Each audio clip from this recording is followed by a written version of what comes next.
Entonces ya en decisiones vamos a ver hoy el versículo de Ezequiel 38 y un poquito de Ezequiel 39. La visión escatológica, lejos de ser un mero pronóstico de catástrofe, es una hoja de ruta para una manifestación soberana. ¿Sí? La secuencia final de eventos se inicia con un juicio de magnitud apolítica que funciona como un catalizador geopolítico. La guerra de Gog y Magog es un conflicto detallado en Ezequiel 38 y 39. No es una batalla final, no es Armagedón. ¿Sí? Esta sería la última batalla, sino que es el acto judicial para eliminar un bloque de poder hostil. Esto prepara un escenario para que se pueda prometer paz. Sin guerra no hay paz. Y todos sabemos que el cuerno menor, el anticristo, el hombre de perdición, tiene que prometer paz y sentarse en el templo de Dios como Dios. ¿Okay? La interpretación profética y la identidad de los adversarios. La profecía de Ezequiel es una interpelación directa de Hashem. Es la máxima expresión de hostilidad cósmica y humana contra Israel en el tiempo posterior. El evento está condicionado por la restauración de Israel a su tierra viviendo en aparente, nótese, eh, paz. ¿Por qué? Porque el país se encuentra sin muros en Ezequiel 38, versículo 11.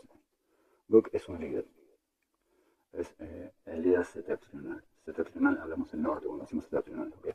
El foco exegético recae sobre la identidad del líder de la coalición, Gog. De la tierra de Magog, esto indicaría a Moscú, ¿sí?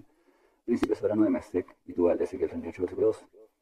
El título de oposición, más que un nombre histórico, Gog funciona como un título de encarnación a la oposición. Representa al líder, ya sea humano con una habilidad de liderazgo excepcional o poseído tal vez por una influencia demoníaca. Se levanta contra el propósito de Dios y contra su pueblo. Príncipe soberano Nesi Rosh. La traducción del hebreo Nesi Rosh genera bastante polémica en debates académicos teológicos, porque algunos creen que Nesi Rosh significa jefe o principal, pero otros piensan que Rosh es un nombre en una lectura profética que vincula la descendencia de Jafet, uno de los hijos de Noé. Magog, Mesec y Tubal, con los habitantes de Sitia, que migraron hacia el territorio septentrional, hacia el norte, okay, la actual Rusia, Moscú. Esta vinculación es crucial, pues sitúa consistentemente la amenaza en el confín del norte, el punto cardinal que bíblicamente simboliza las fuentes de la invasión y del juicio. Jeremías 1.14, si recuerdan, dice el mal que ve Jeremías, una olla que está apuntando al norte. Bueno. Mesec y Tubal, estas son regiones de la antigua Anatolia, correspondientes a la moderna Turquía. Su inclusión establece la esfera de influencia de Gog y un eje que abarca desde el Mar Negro hasta el norte del Cáucaso.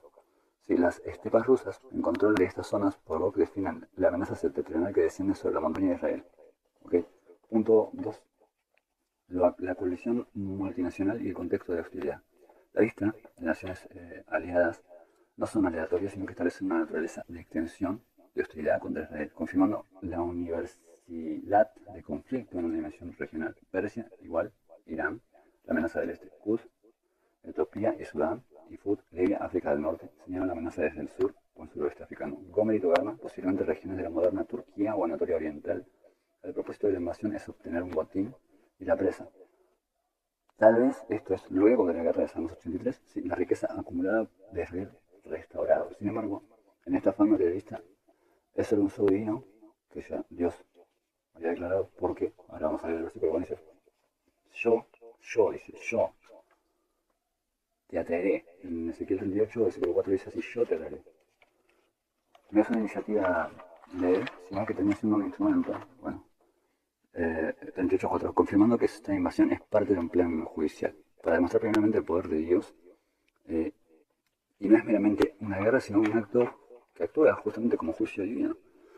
Vamos al relato divino y la creación del vacío de poder. La aniquilación de la coalición de Gog, okay, es un evento de naturaleza teofánica directa. No es una victoria militar convencional de Israel. Este propósito es dual. Tiene dos puntos. Vincular la santidad de Hashem, Jehová, Yahweh, y generar el colapso geopolítico que permitiría la siguiente fase profética. Siguiente punto. La naturaleza del juicio y el poder soberano o sobrenatural de la logística catastrófica.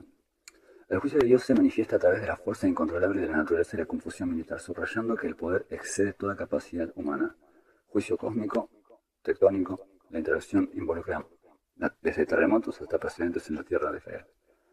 Y en todos los montes, sí. En todos mis montes, 38 o 19, seguido por lluvia, granizo y fuego y azufre.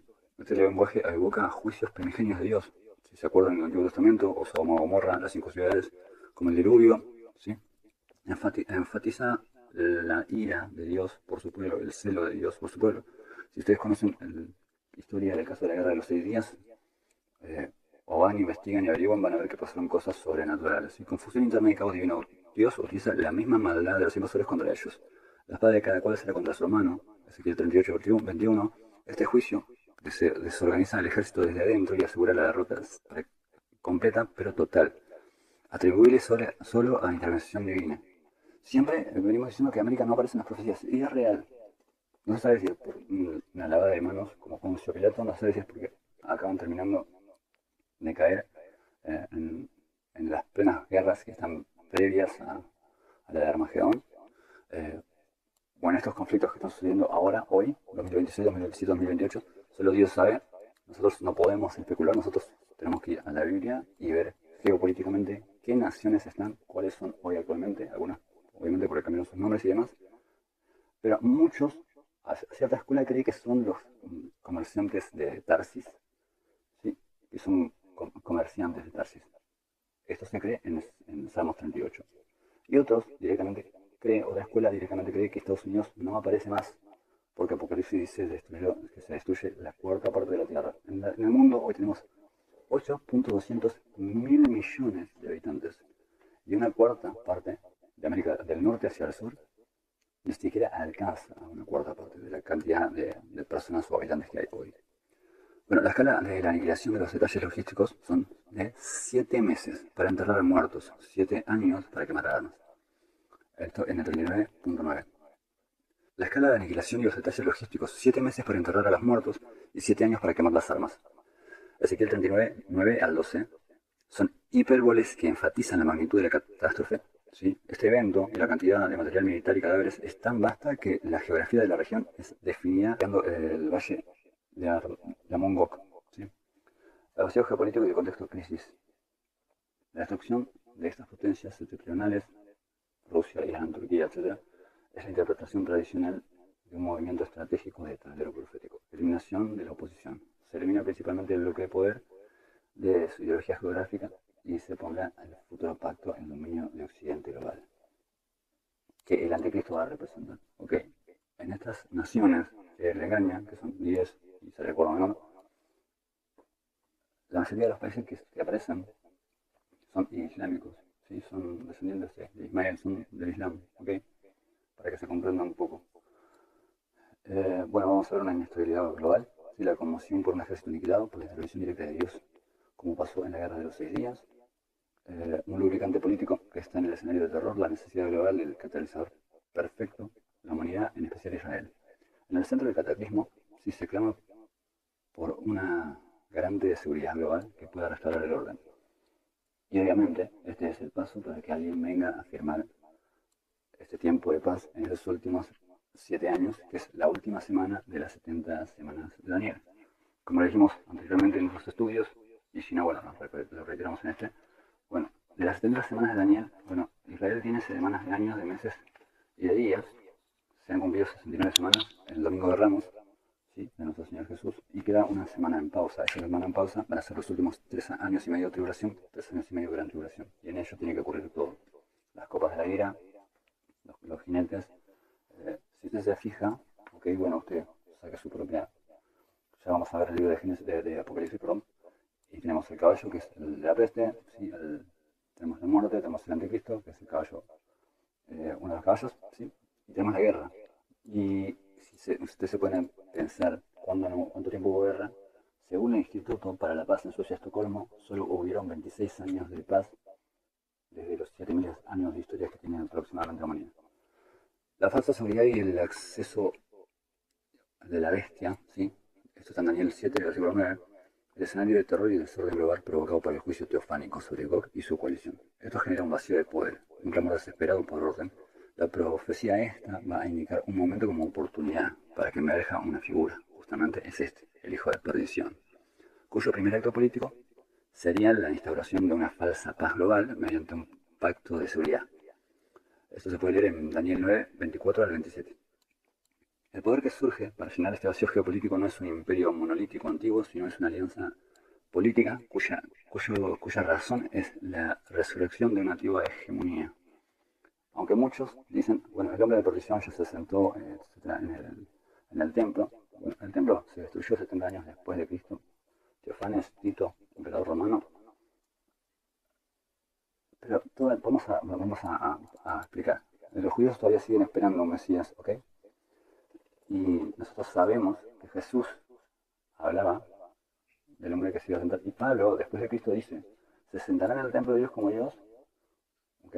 Y si lo está diciendo Pablo, en la época, nótese que en la época de nuestro Señor, el domingo de Ramos, ya no se hacían sacrificios, ¿sí? Ya no se hacían, el arca no estaba, el arca del pacto ya no estaba, en ese tiempo no se podían hacer sacrificios y no estaba el arca.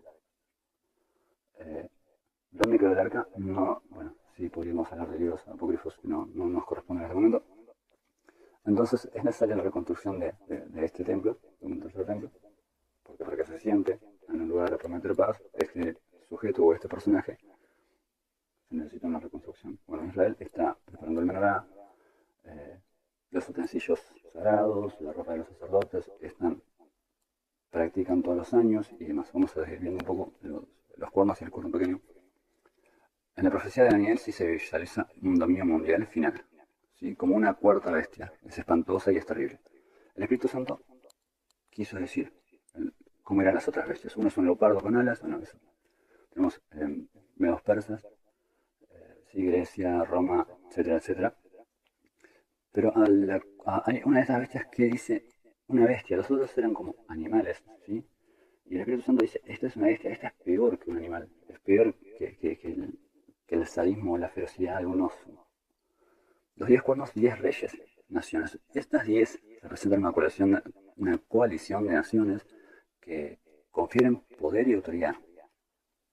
Van a conferir todo el poder y toda la autoridad a esta persona o a este personaje. Supongo será carismático, supongo será pragmático, como lo fue en el nacionalsocialismo Hitler. No sé si usted conoce un poco de historia. Sabrá que mucha gente dice, y yo me lo he preguntado, ¿cómo puede toda una nación volverse tan loca como para seguir a un terrorista, a un asesino como fue en 1940, ¿no? Y la verdad que le llevó 13 años de carrera, aproximadamente, a Hitler. Pero es un tipo de cuadro, ¿sí? Y este personaje que va a tener es eso, sí, va a saber cómo mover a las masas. Bueno, el cuerno pequeño, no, porque acá hay 10 reyes, sí. Esto es post, bueno, podría ser entre post o post-Ghost, que significa terminando la guerra de Gog, ¿ok? El cuerno pequeño es el anticristo, así que, ok, ahora los 10 cuernos son grandes y el cuerno pequeño, sí, es el que termina manejando todo el sistema. El anticristo de esta confederación surge de un cuerno pequeño, Daniel 7, versículo 8. La figura del anticristo es el que se distingue por su habilidad política, arrogancia, blasfemia, habla grandes cosas, dice. Su ascenso es muy rápido, es muy contundente, aparte tiene poco tiempo, el diablo lo sabe, ¿sí? Y subyuga a 3 de los 10 originales. O sea, significa que es traicionero, es una traición completa, un control absoluto sobre la coalición. Esto establece su autoridad no como la de un dictador solamente, sino como la de un imperio unificado. Aunque, entiéndase, ¿sí? Esto es arrogancia, este es un homo superbus, este es un homo superbus completo. El clima del ascenso del anticristo es la acción cronológica más importante de toda la profecía de confirmación de este pacto. En Daniel 9:27 se puede ver el verbo que es la palabra acabar. Si la profecía establece que un líder venidero por otra semana confirmará el pacto con muchos, Daniel 9:27, la semana profética, esta semana es la última, se tiene que cumplir todo aquí. Se entiende exegéticamente como el periodo final de 7 años y las 70 semanas proféticas decretadas de Israel. Este es el periodo de tribulación. Primero tenemos tribulación y gran tribulación. La confirmación de Gabar, cuando se verá el pacto, son los 3 años y que quedan, 3 años y medio que quedan. Luego, el verbo utilizado aquí es la palabra Gabar, que posee un significado crucial: hacer fuerte, dar vigor o prevalecer. Esto sugiere que el anticristo no origina este pacto desde cero, sino que este viene a reconfirmar algo que ya está puesto. Ustedes habrán escuchado la historia de que hace poco, bueno, esto no viene de ahora. Ya varios intentos de pactos de paz se intentaron presentar y no se ha logrado hacer ninguno hasta el momento. El pacto con Israel, aunque el pacto es con muchos, el núcleo siempre principalmente va a ser Israel. Supongo será pragmático, como lo fue en el nacionalsocialismo Hitler. No sé si usted conoce un poco de historia, sabrá que mucha gente dice, yo me lo he preguntado. ¿Cómo puede toda una nación volverse tan loca como para seguir a un terrorista, a un asesino como fue en 1940, ¿no? Y la verdad que le llevó 13 años de carrera aproximadamente a Hitler, pero es un tipo de cuadro, ¿sí? Y este personaje lo que va a tener es eso, ¿sí? Va a saber cómo mover a las masas.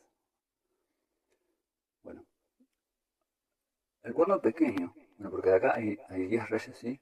Esto es post, bueno, podría ser entre post o post-Ghost, que significa terminando la guerra de Gog, ¿ok? El cuerno pequeño es el anticristo, dice que, ok, ahora los 10 cuernos son grandes y el cuerno pequeño, ¿sí? Es el que termina manejando todo el sistema.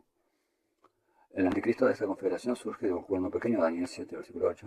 La figura del anticristo es el que se distingue por su habilidad política, arrogancia, blasfemia, habla grandes cosas, dice.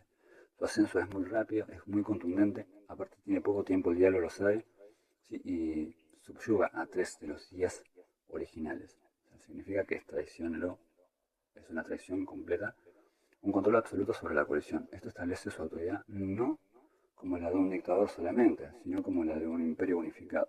Aunque, entiéndase, ¿sí? Esto es arrogancia, este es un homo superbus, esto es un homo superbus completo.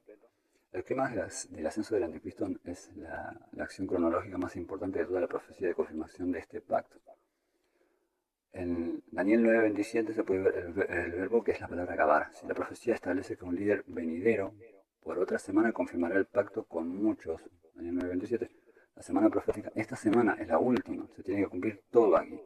Se entiende exegéticamente como el periodo final de 7 años y las 70 semanas proféticas decretadas de Israel. Este es el periodo de tribulación. Primero tenemos tribulación y gran tribulación. La confirmación de que cuando se viera el pacto son los 3 años y que quedan, 3 años y medio que quedan. Luego, el verbo utilizado aquí es la palabra gabar que posee un significado crucial: hacer fuerte, dar vigor o prevalecer. Esto sugiere que el anticristo no origina este pacto desde cero, sino que este viene a reconfirmar algo que ya está puesto. Ustedes habrán escuchado la historia de que hace poco, bueno, Donald Trump, bueno, esto no viene de ahora. Ya varios intentos de pactos de paz se intentaron presentar y no se han logrado hacer ninguno hasta el momento. El pacto con Israel. Aunque el pacto es con muchos, el núcleo siempre principalmente va a ser Israel. Este es el propósito de garantizar a Israel, ¿sí? Una región desestabilizada de enemigos, obviamente, pero desestabiliza después la nación completa. Israel acepta estas garantías, permitiendo un periodo de aparente normalidad y paz. La firma de este pacto queda al reloj de los 7 años. Entiéndase un punto. ¿Cuándo surge? No lo sabemos. El día y la hora, ¿sí? De cuando viene Cristo, de cuando es el fin de los días, no se puede saber. Pero el mes y el año, no dice la Biblia, no se puede saber. ¿Por qué? Porque si usted está en la gran tribulación y ve que la iglesia se fue con Cristo, usted sabe cuando queda más de 7 años no puede haber. Dice que cortará los días al Señor porque si no nadie sería salvo. Sí, la falsa calma, el mundo entra en un periodo de falsa euforia, creyendo que se había alcanzado la paz y la seguridad. Primera de Tesalonicenses 5:13. Una calma aparente que es la antesala inmediata de la destrucción, la crisis posguerra. Esto pasó con Jeremías. Paz, paz, dicen, y no hay paz, dice. Eso decía Jeremías, ¿no? Parece haber encontrado una solución en el liderazgo de este anticristo y la reanudación del culto. Aquí es donde entra la abominación de desoladora. Dice, cuando vean el hombre de perdición, los que estén en Judea huyan a los montes. Si en ese tiempo es tiempo de huir. Dice, hay de las que estén en cinta, hay de las que estén en embarazo, procuren que no sea en invierno. Vamos a explicar una cosa, en alguna parte del mundo, no sé qué partes queden todavía para esta parte, eh, va a haber invierno. En algunas partes del mundo va a haber gente embarazada. El Señor habló a su iglesia, por eso esas palabras siguen vigentes. Habló a todo tipo de personas en todas partes del mundo, porque la iglesia, es decir, cielo y tierra pasa, pero su palabra no es solo para el día que lo dijo, sino que es para hoy, para mañana y para ese momento específico también. Sí, el Pacto de la Seguridad Global, en el marco del inicio de la última semana profética de 7 años, garantiza una falsa paz por un periodo de 3 años y medio, 1260 días, 42 meses. Este plazo no es arbitrario, ¿eh? Este es el tiempo establecido por la soberanía de Dios antes del engaño 3 años y medio caminó Jesús con sus discípulos, ¿sí? 1260 días, 42 meses. Recuérdese que los años judíos no son iguales que los años del calendario gregoriano. El calendario lunar y el calendario solar son diferentes. Si no son 365 días, sino son 360 días. La revelación progresiva del juicio divino, primeros 3 años y medio. Durante la primera mitad de la semana, mientras el anticristo consolida su poder bajo la fachada de paz, sí, la ira divina comienza a manifestarse progresivamente sobre la tierra, como en el libro de Apocalipsis lo podemos ver, y hay juicios preliminares. Estos juicios no son la ira consumadora todavía, sino son advertencias destinadas a llamar al arrepentimiento y preparar al mundo para los eventos finales. Ocurren paralelamente a la consolidación del poder del anticristo. Pero, ¿qué dice Apocalipsis? Pero no se arrepienten. Los cuatro primeros sellos. Vamos a ver ahora. El caballo del Apocalipsis. Estos describen las condiciones mundiales que definen la era inmediata. El caballo rojo, ¿sí? O el caballo blanco, vamos a ver. El caballo blanco, el que tiene un arco, este es el mismo anticristo, ¿sí? Que viene a ofrecer paz. No muestra las flechas, dice, sale venciendo y para vencer. ¿Sí? Hablando de su propia victoria, ¿no? El caballo rojo es la hambruna. Entiéndase, todo va a caer por los suelos, la economía va a caer por los suelos. Estoy resumiendo un poco, ¿sí? El caballo negro, que es la muerte, ¿sí? Y el caballo amarillo son los juicios que siembran el caos, la inestabilidad, creando un ambiente propicio para que este líder intervenga. Que es guerra y pestilencia. ¿Okay? Los juicios de las trompetas tras los sellos, el juicio de las trompetas son más específicos que catastróficos. ¿Por qué? Porque afectan 1/3 de la tierra y el mar y las aguas y los cielos. Hablábamos que hay 8.200.000 millones de personas. Imagínense si esto afecta a esa cantidad, como las pestes van a estar, ¿no? El clímax de la primera mitad es el detonante de la segunda. Es la acción del anticristo en Jerusalén, que rompe de manera flagrante la garantía de seguridad que había ofrecido. Exactamente a la mitad de la semana de los 3 años y medio, el anticristo cumple la acción que profetiza Daniel. A la mitad de la semana hará cesar el sacrificio y la ofrenda. Esto está en Daniel 9:27, lo puede buscar. Ruptura abierta. Se cesa el culto del templo, rompe unilateralmente el pacto, la paz prometida era una farsa, y acá llega el acto de blasfemia, según Tesalonicenses 2.4. La ruptura culmina con esto. Se quita la máscara por primera vez y se sienta en el templo de Dios como Dios, haciéndose pasar por Dios. Esto ya no es solo una parada de adoración judía, sino que es la instauración del culto de idolatría obligatoria y absoluta. Vamos a dejar claro, porque muchos preguntan, ¿y si se puede salvar alguien después de aceptar la marca? No. Una vez que alguien acepta la marca, primero la acepta voluntariamente. No es que usted acepta una marca porque, bueno, a mí me dijeron que si no me pongo esto, era por la salud de un X virus. No, usted sabe que está aceptando y a quién está aceptando. Usted, de hecho, dice que se le dio poder. El falso profeta es el que manda a poner la marca, no es el anticristo, entiéndase, hay una diferencia muy grande. El acto de la blasfemia es materialización de la abominación desoladora. Shikesomen. Esa es la palabra en hebreo. Abominación desoladora. Bueno, este ídolo, detestable obviamente, o abominación desoladora, es el ídolo que se supone es la imagen animada. Y se le dio, se le sopló aliento, esa es la palabra neuma. ¿Sí? Quiero aclarar un punto, porque esto ya lo había hablado yo en otro estudio. En Apocalipsis 19 y versículo 20 dice, y el anticristo y el falso profeta, bueno, dice, y la bestia, perdón, y el falso profeta fueron arrojados al lago del fuego. Después, Satanás se va desatado por 1000 años, desatado dice, y fue Satanás arrojado al lago del fuego, donde ya está la bestia, que es el anticristo, entiéndase, y el falso profeta. Pero la imagen de la bestia no está. ¿Por qué? Porque la imagen de la bestia, para poder ser condenada, tiene que tener un espíritu propio. Esta es una extensión, una falsa trinidad.